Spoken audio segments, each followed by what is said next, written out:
강남 대입 상한대 역차별입니다. 이게 대체 무슨 얘기야 싶으실 수 있는데 여기를 좀 볼까요? 이창용 한은 총재가 이런 얘기를 했어요. 서울 집값 잡으려면 강남 학생 대입 상한 둬야 합니다.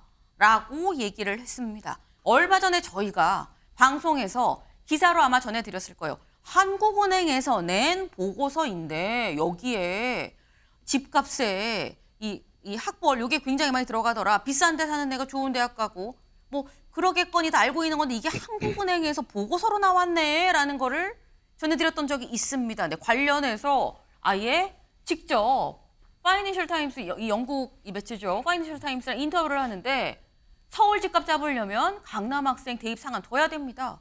라고 얘기를 했다라는 거예요. 구체적으로 뭐라고 얘기했는지 좀 같이 보시죠. 이창용 총재가 서울 집값을 잡기 위해 부유한 지역 출신 학생들에 대한 대학 입학 상한선을 두자는 식의 과감한 해결책을 제시했다라는 겁니다. 이거 어떻게 생각하십니까? 윤경호 의원님. 저는 많은 부분 공감합니다. 왜냐? 네. 이창용 총재 지금 최대의 고민은 뭐겠어요? 금리 결정이잖아요. 네.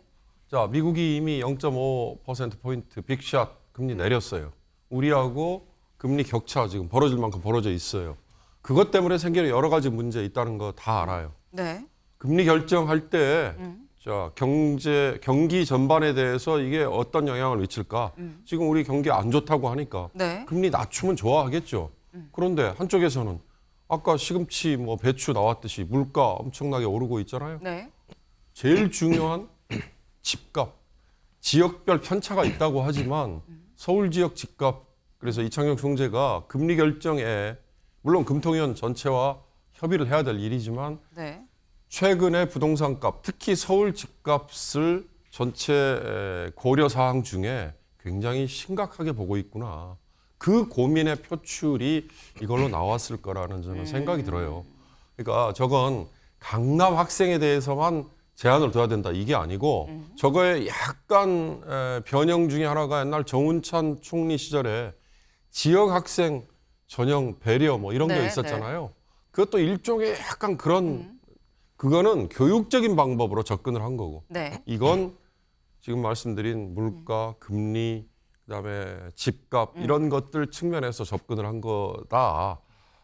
전 뭐 이창용 총재가 무슨 다른 저의를 가지고 이 얘기를 했다 이렇게 보지는 않습니다. 전반적으로 저는 한번 긍정적으로 볼 만한 얘기다라는 생각했습니다. 네. 뭐 괜찮은 방안인데 라고 보셨다라는 거예요. 근데 사실 여기서 드는 생각이 조현선 변호사님. 혹시 이게 법적으로는 괜찮은 건가? 라는 생각도 들거든요. 혹시나 요거 약간 이런 위법적인 사안이 있을 수도 있는데 강남 산다고 이러면 아까 뭐 역차별이라는 주장도 있다는 거거든요. 어떻게 보세요? 저는 이창용 총재의 그런 왜 그렇게 말씀을 하셨는지는 이해를 하지만 네. 말씀하신 대로 이 부분 굉장히 잘 짚어내셔야 됩니다. 위헌적인 요소가 분명히 있을 수 있고요. 특정 지역에 거주한다는 이유만으로 네. 대입에서 불이익을 받는다? 굉장히 문제가 될 수 있지 않을까라는 시행을 생각이 만약에 들고요. 하면 강남에서 소송이 이어지지 않을까 하는 생각도 얼핏 했어요. 그렇죠. 어찌됐건 간에 지금 우리나라에서 가장 중요한 교육 제도 중에 하나가 대입 제도인데 그렇죠. 대입 제도에서 어떻게 보면 부동산 집값 때문에 특정 지역의 학생들한테 차별을 둔다?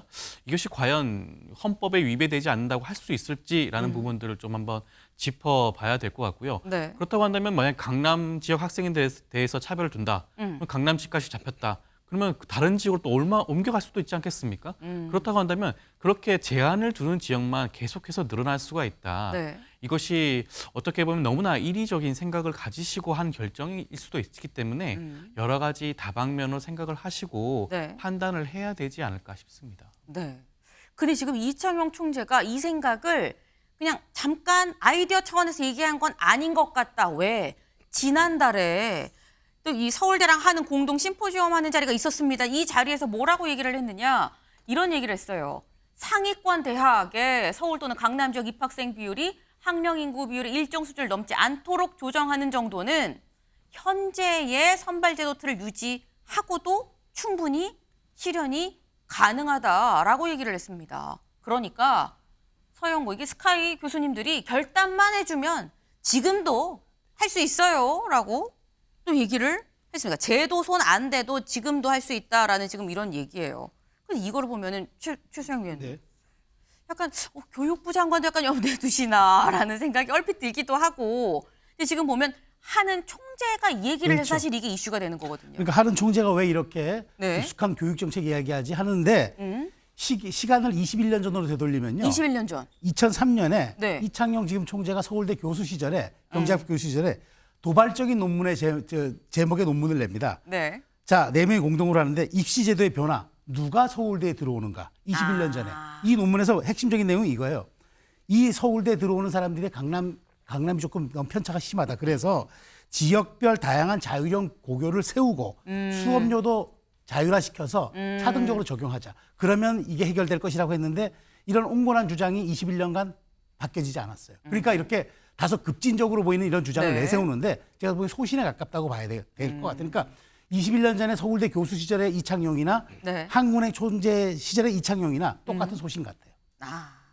그럼 짧게 찬성하십니까? 반대하십니까? 저는 반대입니다. 쿼터제 같은데 이 쿼터제를 사회적으로 뿌리내리기 위해서는 상당한 사회적 공론 작업이 필요합니다. 그래서 당분간은 저는 수기 과정이 좀 필요하다고 봅니다. 수기 과정이 필요하다라는 말씀이었어요. 요거 생각을 좀 많이 좀 해봐야 될 것 같은 그런 논란이 들 수 있는 얘기인 거죠. 저희가 준비한 소식 오늘 여기까지입니다. 오늘도 좋은 하루 보내세요.